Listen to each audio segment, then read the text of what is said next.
Okay, so blinker again, yay. Something that I had ended with kind of this morning is that everything is expensive with a narcissist. Having friends is expensive. Having any self-esteem is expensive. Having any sense of independence is expensive. Because they will make you pay.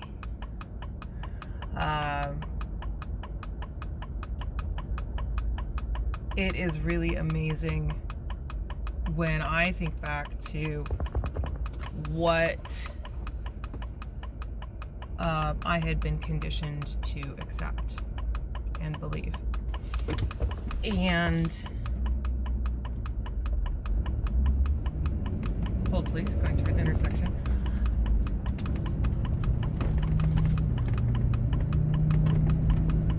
I don't trust that one.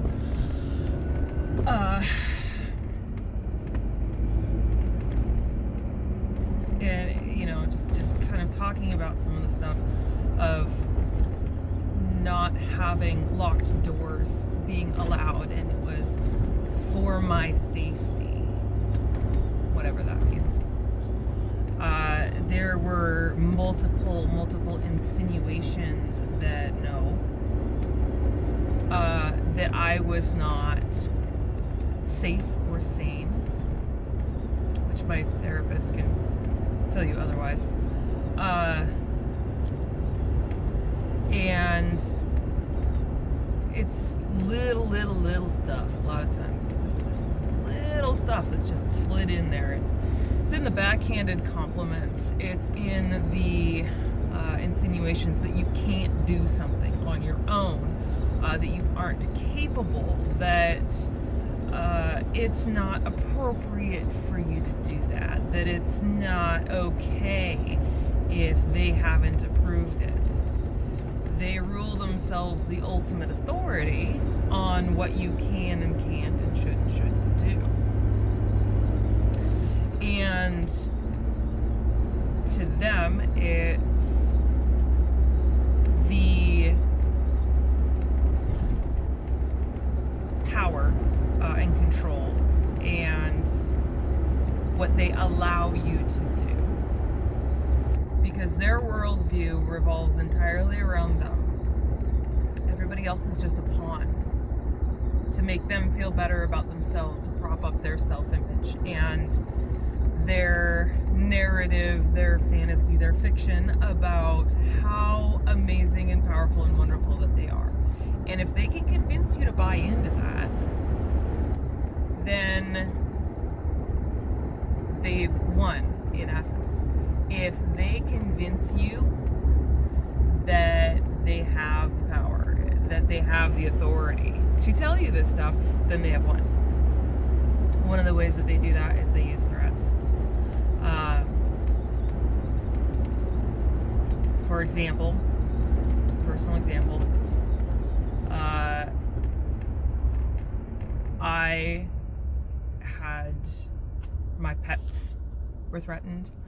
One of my pets was actually tormented to the point that I had to take it back to the shelter because it became extremely neurotic.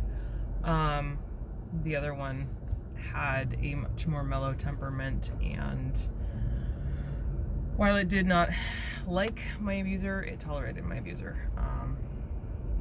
Again, very mellow temperament. Anyway, you know, I went through the threats of, oh, you're never going to see your pet again, or I'll just give your pet away, or I'll take them back to the shelter, or I'll just set them free somewhere. I had to go through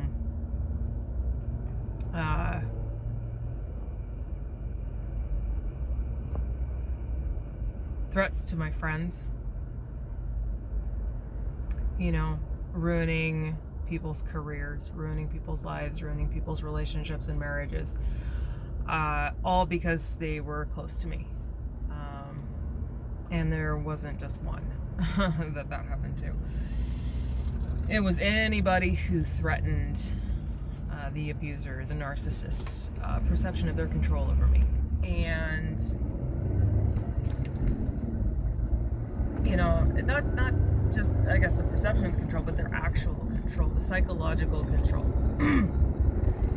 And it's like, you know, I've been in the hospital for things in my past, obviously. And, you know, when they give you an IV, it's basically just a main line. And so what happened with this abuser or manipulator is that when I talked this morning about how they take little tidbits of the truth and they just cover it in lies, and then they stab you with the truth and the lies of the poison, well, it's like that all the time. And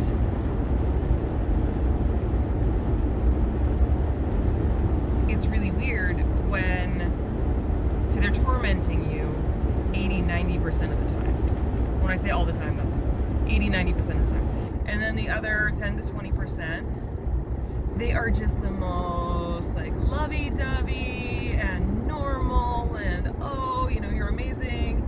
And then the other 80%, they're tearing you down and breaking you down and breaking your confidence.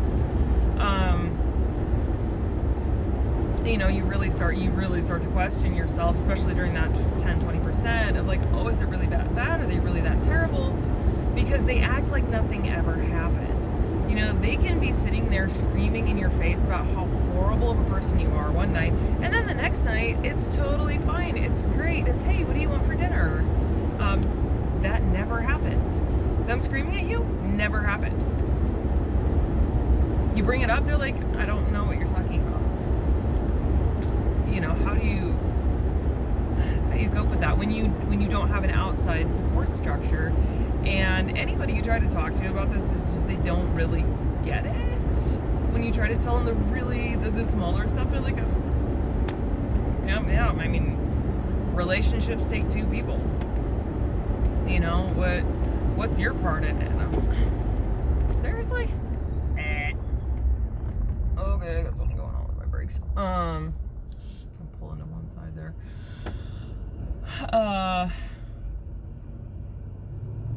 It's just, the crazy making is just absolutely insane. And anything and everything is fair game for a narcissist. You know, your taste in music, your taste in clothes, your taste in whatever. They will criticize the crap out of it, you know, and they will insinuate, not necessarily by open attack, but they will insinuate that there is something wrong with it, and then that there is something wrong with you for liking whatever it is. You know, they go, oh, you really like, God, okay, you know, they are very dismissive, very condescending. Ooh, at least in my case. And again, I've experienced this with more than one. Very, very, very dismissive of emotional needs. You get called selfish for wanting just a little bit of attention and genuine affection. You get called a prude for wanting any sort of genuine emotional connection before they want physical intimacy. You know, and well, you also get called selfish for that too. You get called selfish for wanting any time to yourself. You get accused of not loving them, not caring about them, not caring about the relationship, things like that. You know, when you want to go do your own thing, you need time to yourself. You want to shower without them walking in and ripping back the shower curtain and just leering at you and grabbing you sometimes. More than sometimes. You know, if you want to feel safe, how dare you? That is an insult to the narcissist. Because safety requires boundaries. And narcissists hate boundaries, because that means that they are not all powerful, that they do not have the right to do anything and everything that they want to you without you saying something about it and being like, no, that's not acceptable. So anytime you do that to a narcissist, you will be punished. You will be punished. It could take any number of forms. It could take the form of being ignored for 3 days. Treated as if you don't exist in your own home for 3 days. Your kid being told, oh, do you hear something? When you're trying to talk to your significant other, your kid being told, oh, do you hear something? I don't know. I think it's just kind of an annoying background. I don't know. I don't hear anything. For 3 days. They do not interact with you. They do not look at you. They do not acknowledge you. You are treated as if you don't exist. No matter what you do.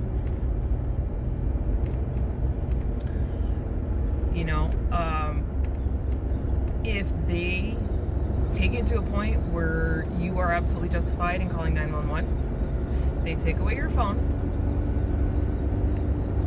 and they tell you that they are doing that for your own good and for your own safety. And they tell you that if you report their abuse, they will say that you were the one abusing them. And that they will manufacture evidence so that you're the one who gets arrested. How do you deal with that? How do you escape from that when you don't have support?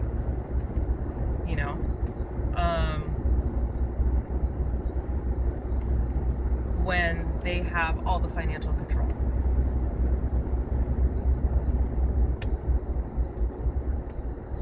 Everything with a narcissist is expensive. Being your own person is expensive. Having anything that you want, you like, that is not narcissist approved, of their idea of what you should want, feel, think, believe, etc., is attacked. It is undermined. It is pigeonholed. It is the greatest evil known to man.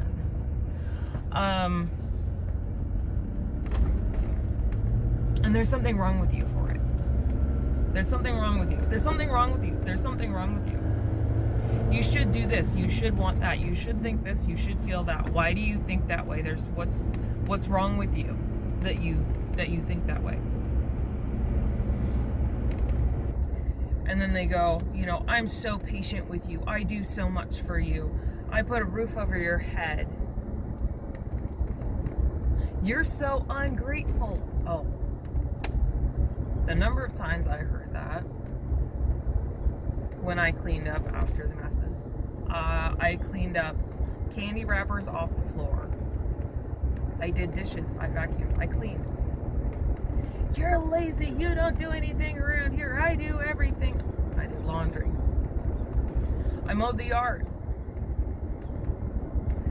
I even worked on the vehicles. You're so ungrateful. I put food on the table. I work hard all day. I deserve to have my needs met. You just don't care about me and my needs. All you care about is yourself. Any of that sound familiar? And I wasn't allowed to work. So as to keep me financially dependent. My abuser told me, you've got such major anxiety about everything. How do you think you're going to handle work? Yeah, how do you think you're going to handle the stress? You can't handle stress. You can't handle stress. You freak out about everything.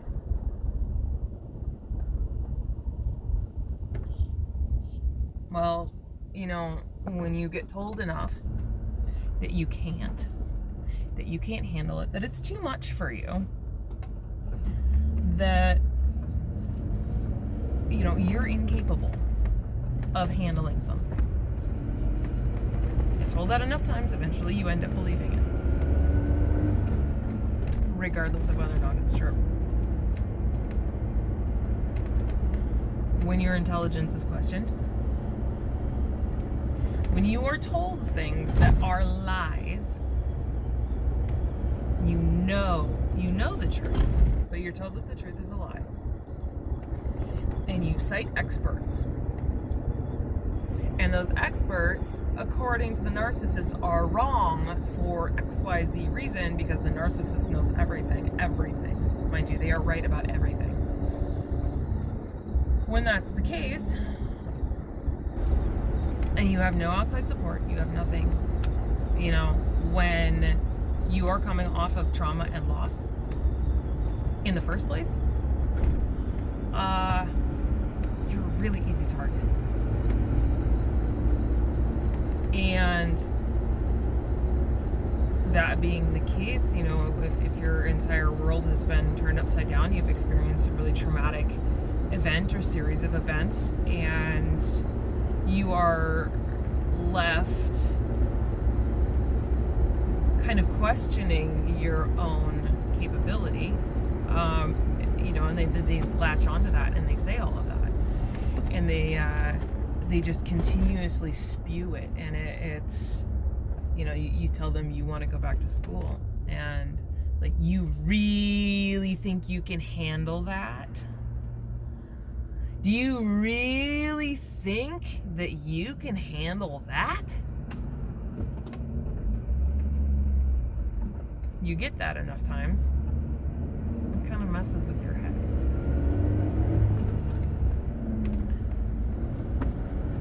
When you don't have anything countering that, that's the only thing you hear day in and day out.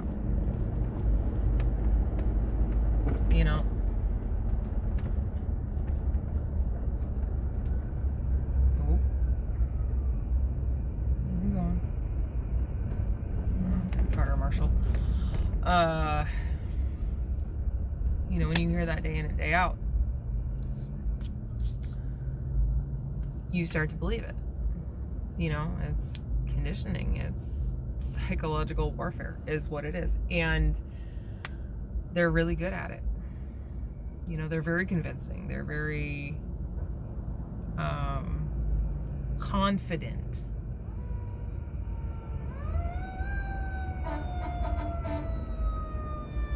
And that's a fire truck. And that's an ambulance. And they're going in different directions. Okay.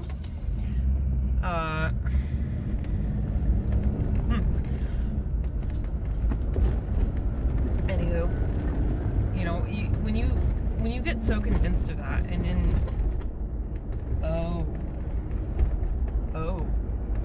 that's not good. Highway patrol everywhere down there. Stopped. I guess they are going in different directions for a reason. Anyway, when you get convinced of that, and then the narcissist, they get in your head because you've told them about your insecurities, you've told them about your struggles, you've told them about your traumas and your triggers, and then they turn around and use all of that against you. And then what they do is they start to tear apart your relationships with people you care about. They start telling you lies about the people closest to you. They start saying that people said things that they didn't say. That they start telling you that you're a burden to these people, and that these people are just humoring you, that they just pity you, that they don't really actually care about you. The narcissist will tell you how things went, how things go. They tell you what they want you to believe.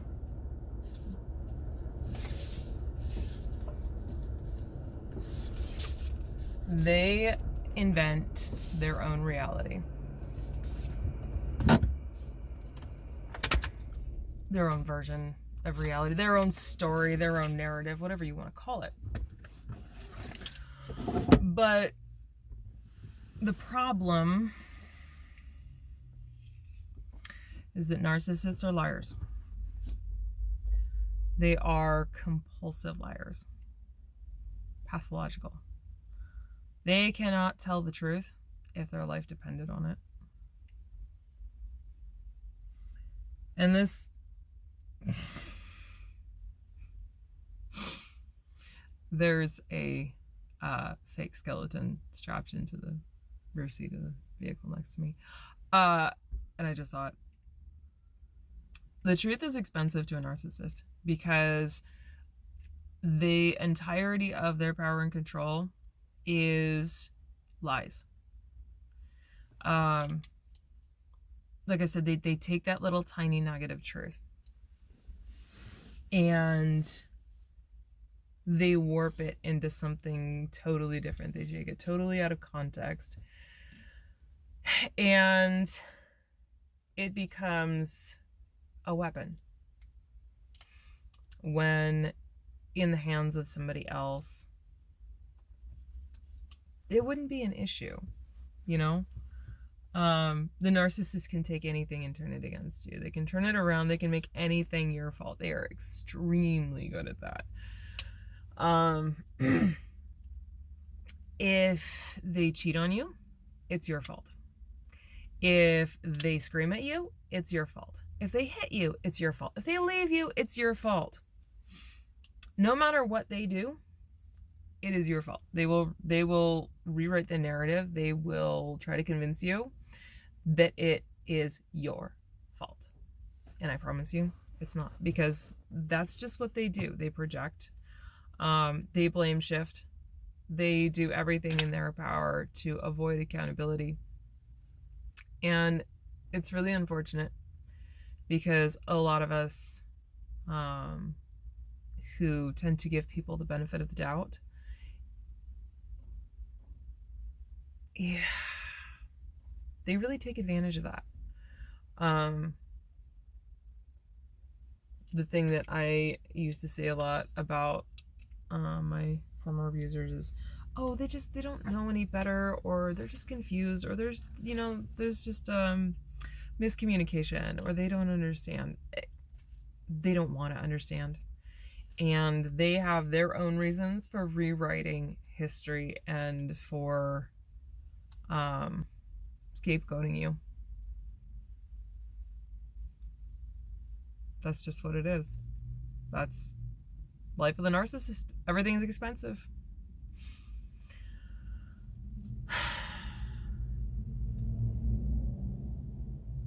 You know, and it's way worse if you have kids with them, because that's a hook that they have for the rest of your life. You know, the kids become a weapon. They could become a tool. They become the ultimate threat that the narcissist can use against you. Do as I say or you'll never see the kids again. I will make all this up and I will get them to say it. You know, it's diabolical. It really is. And probably having kids with a narcissist is probably one of the most expensive things that you can do. Because it means that if you leave and you are not able to take your kids with you, that's the highest price that you're gonna have to pay. Is unless you have a very, very, very good professional team, the narcissist is probably going to take your kids and turn them against you and get them to believe that you are this rotten, horrible person who does not care about them, who does not care about the narcissist. They will invent stories of abuse. They will invent stories of, you know, how rotten your character is, of how rotten of a person you are. They will induce hate and fear and anxiety in the children, and then they will blame that on you. And they will say it's completely it's the kids. This is how they feel, and these are their feelings, and the narcissist will claim that they didn't have anything to do with it. and that they're respecting their children's feelings. There's an entire community of people devoted to tracking and studying this and studying the really unfortunate side effects on the kids. And the really crappy part is that the kids can be used against you.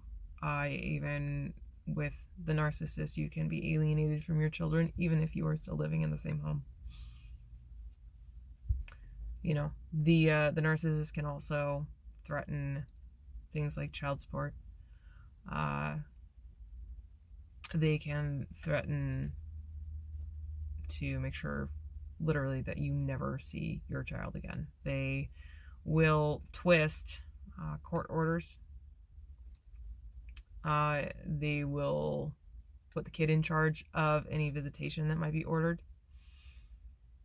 You know, even at 4 or 5 years old, they will do that. And then they will say that they're giving the kid the choice. Because that's their choice, and they shouldn't, have to do something that they're uncomfortable with. Okay, well, going to the dentist is uncomfortable, but sorry, kid, you got to go anyway. It's it's in your best interest. So, they'll also start to say that it's in the child's best interest that you're not part of their life, that that the kid doesn't even see you because you have all of these negative effects on the children. And it's just manipulation and control. That's really all it is. That's what it boils down to with a narcissist, with an abuser. They're same category. I have seen the rare story. There's a guy on Facebook who is a diagnosed narcissist, and he works on his behavior, but he's still missing that element of empathy. I don't know why he works on that, but he seems to be very rare in that. And people like him, I don't necessarily include in my judgments or assessments, I should say, I guess.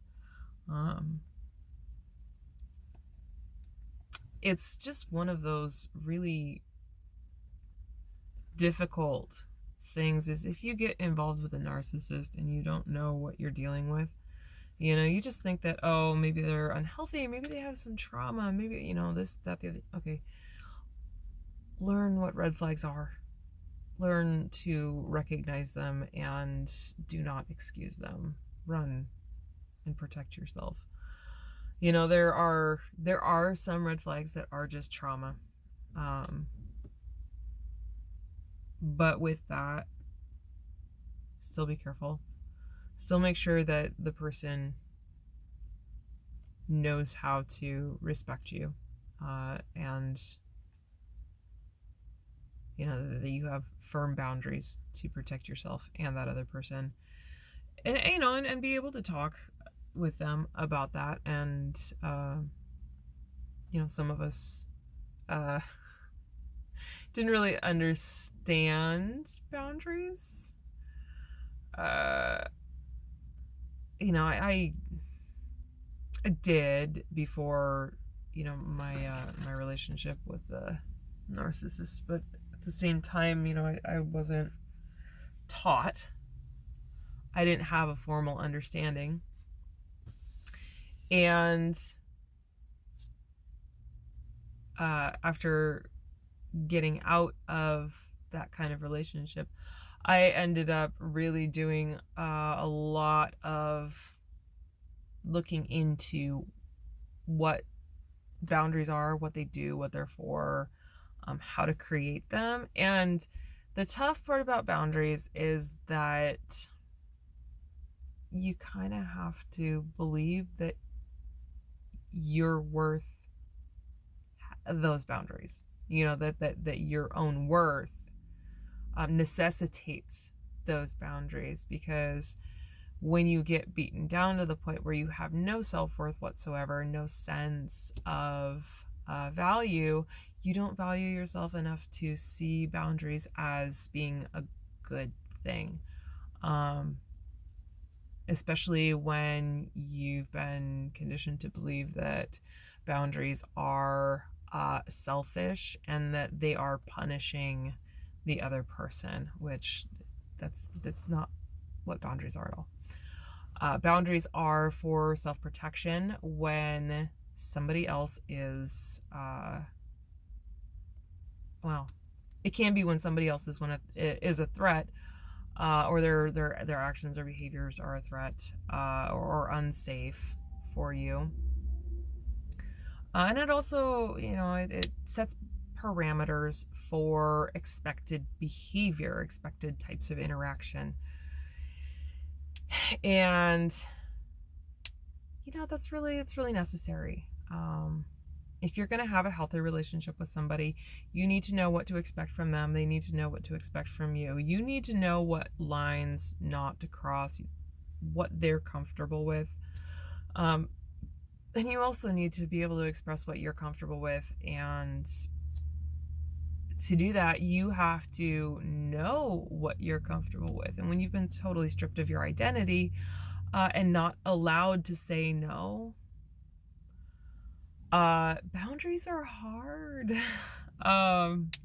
They're hard to understand. They're hard to grasp. They're especially hard to create and hold. And that's been a long journey for me to be able to do that. But, now I've got some pretty healthy, very, very firm boundaries, and I'm a much happier person because of it. It's not to, everybody stay away from me. No, it's, I think somebody explained this to me once. It's like a fence to keep the good stuff in and the bad stuff out, and to make sure that I don't lose myself in any sort of relationship with another person, so that I don't betray myself. Because I was trained to do that. A narcissist will train you to betray yourself. You will find yourself saying yes to things that you really, really, really, really deep down inside you do not want to say yes to. You are like screaming, no, no, no, no, no. But you say yes because saying no is too expensive with a narcissist. It is just too expensive. I wish I didn't have the personal experience to back that up, but I do. So do with that what you will. But that's my experience. And thankfully, I was able to get out. Like this morning I said, I was honest about it. I had somebody in my life for a period of time who treated me with respect, who treated me like I was a human being with rights to be treated that way. I was treated like I deserved to be heard, that it wasn't a chore to listen to me. I felt genuinely cared about. Like, this person wanted my best interest and wasn't going to dictate to me what that was. They wanted me to find and pursue my passion in life. They wanted me to thrive and succeed. But they wouldn't, they wouldn't tell me how. Because the thing with narcissists too is they will tell you how to do everything. They are micromanagers. Control, again. And it drove me absolutely crazy because this person was trying to get me to see what I was passionate about. They tried to dig that up and get me to realize that and push me to pursue that. And I was so lost. I did not have really a sense of self. Because I was not allowed to have wants, desires, needs, anything like that, because it was too expensive with a narcissist. The cost was too high for me to have that. And so I ended up betraying myself. I ended up losing myself and giving myself away because it was too expensive. I could not continue paying the price that the narcissist required because it came with all of the accusations, all of the badgering, all of the undermining, all of the, you're so, you can only take that for so long. Anybody, human being, can only take that for so long. And, if I hadn't had that, and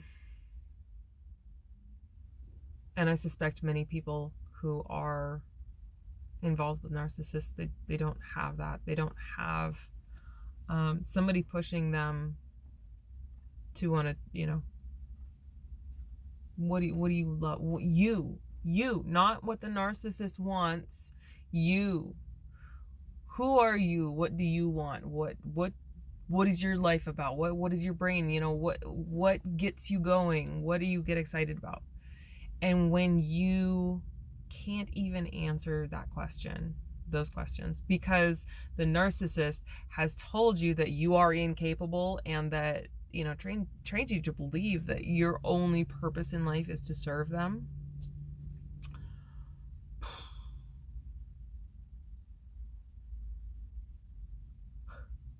I have a couple friends who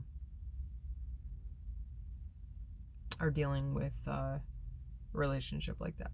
And one of them is in that situation.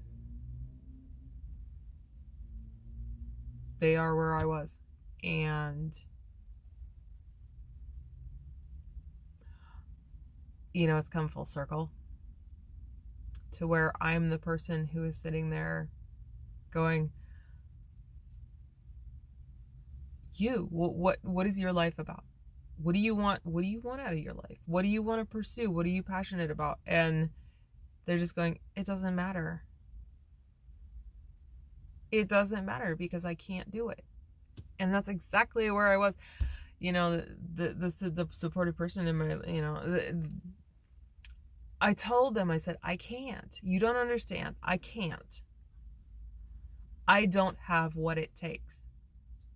Because that was what I had been conditioned to believe in that isolation. And let me tell you something. That was back in 2015. It is 2022. I am more than halfway through a double major in my associates. I'm working full-time, going to school full-time. I'm tired. I don't get a lot of sleep. But I have passions that drive me forward. I have hobbies. I have my kayaking. I have my Jeep. I go mountain biking. I go hiking. I go do my photography. I draw. I write. I read. I have myself back. I'm not just this empty shell anymore. And I am more of a person now than I ever was even before my relationship with a narcissist. And all of it is due to just somebody listening to me. So if you have somebody in your life who is in one of these relationships, listen to them. It may not even be giving them advice. It may not even be, okay, how do we get you out of this situation? It may just be, listen to them. Let them know that they are worth listening to. Because that can be the most powerful thing against the narcissist's dehumanization. Because when you're in a relationship with a person like that, you never feel heard. Your thoughts, your feelings, they don't matter. They're just an inconvenience. You're an inconvenience. You're a waste of space and a waste of air if you're not doing what the narcissist wants you to do. And even then, you will get criticized. Sorry. That's just how it is. And it's not you. It's them. Because they're never happy. They can't be happy. Because if they are happy with you and they praise you and, you know, if they were to be like actually normal more than 10-20% of the time when they're acting, they lose their control over you. And to them, love is control. And that's not loving you. That's their definition of love, is let me control you, and I'm going to tell you what's best for you. Oh yeah, what's best for you is actually what's best for me, and it's what I want. So yeah, that's the narcissist. Power, control, money, sex. Narcissists. That's what they care about. That's what they want. They don't want genuine love. They will take genuine love and they will flush it down the toilet. Because to them, that's not power. That's not control. You know, money is a means to control. Sex is a means to control. It's power. It's control. That's all it's about. It's not about intimacy. It's not about caring about the other person. It's about control. It's about affirming their vision of themselves that they have in their head of being, you know, godlike and amazing. And oh my God, you know, no, no thanks. You know, I spent enough time believing in narcissist delusions that I've made darn sure that's never happening again. You know, I have seen it happen to my friends. I've seen friends get married to narcissists. I've got male and female friends married to narcissists. It can happen to either gender. It doesn't discriminate. It doesn't, you know. People say, oh, female narcissist, oh, male narcissist. They're both pretty freaking terrible. So, let me tell you this. If you're in a relationship with a narcissist, you are not alone. I get it. I understand it. I know what you're dealing with. And it's a thing. So,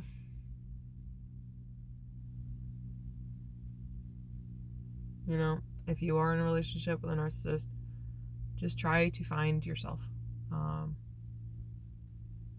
Try to find yourself. Try to keep yourself if you have, you know, your sense of self still intact. And reach out to people who the narcissist can't take down. The, you know, relationships they can't destroy. Professionals. People like, you know, crisis center advocates, therapists who are informed on both trauma and narcissism. It's very important that they are informed in both. And,